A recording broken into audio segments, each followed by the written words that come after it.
Bonjour toi! Dans cette vidéo, nous allons poursuivre la découverte des contrefaçons de la grâce divine par le christianisme traditionnel. Après avoir contrefait les premiers éléments dans le parvis représentant la repentance, la justice de Christ seul et la vie nouvelle scellée lors du baptême, Satan s'attaqua à la tente de la rencontre, lieu symbolique et spirituel de la sanctification en vue de la présentation devant Dieu. Le premier élément contrefait est la table des pains représentant Jésus, sa parole, la Bible. Dès le IIIe siècle a commencé une altération des enseignements des Écritures par l'ajout de dogmes non bibliques.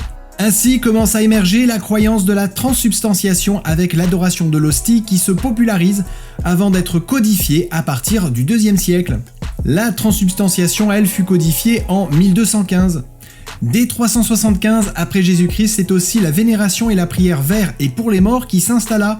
Puis vers le IVe siècle et le début du 5e, le culte des anges, le culte de Marie, qui prit son essor dès 431 après Jésus-Christ, l'adoration et la vénération des reliques, des images et des lieux appelés saints dès le début du IVe siècle. Vers la fin de ce même siècle émergea les premières notions de purgatoire, mot qui n'apparaît qu'au XIIe siècle et dont la croyance est progressivement codifiée au XIIIe et au XIVe siècle. En 380 naît la première notion d'inquisition envers ceux qui seraient dans l'erreur religieuse, contre laquelle une législation est décidée en 1139 et en 1180 est créée l'inquisition qui combat désormais ceux qui possèdent et lisent la Bible. Et dès le 7e siècle, on assiste au début des interdictions de célébrer les offices dans une autre langue que le latin, que ne comprenaient que les érudits et les membres du clergé. En 1229 est officialisée la loi interdisant aux laïcs de posséder et de lire la Bible. C'est en 869 que la tradition religieuse humaine devient la règle de foi et par là même l'égale de la Bible, chose qui sera codifiée en 1545 suite à la Réforme.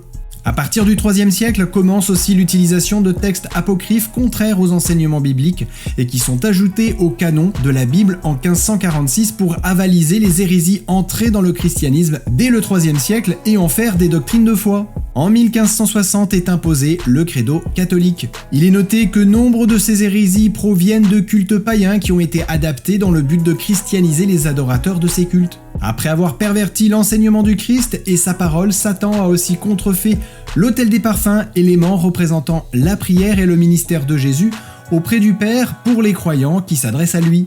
Dès le IIIe siècle émerge la confession faite aux prêtres, approuvée et plébiscitée par Augustin d'Hippone. Elle devient privée au 7e siècle et obligatoire au moins une fois par an à partir de 1215. Le prêtre a alors le pouvoir d'absoudre le pécheur, chose que seul Dieu peut faire. Le prêtre se place donc au même niveau que Dieu. Dès le 3e siècle naît aussi la pratique des prières aux morts, aux saints et à Marie. Compte tenu de toutes ces contrefaçons et hérésies que Satan a fait entrer dans le christianisme traditionnel, le Saint-Esprit perdit son action sainte petit à petit. Il restait néanmoins encore actif dans les petites communautés qui gardaient les commandements de Dieu et la foi de Jésus. Mais ça ne s'arrête pas là, Satan est allé jusqu'à attaquer le trône de Dieu et sa loi. C'est ce que nous découvrirons dans la prochaine vidéo. D'ici là, je te dis à bientôt et que Dieu te bénisse abondamment.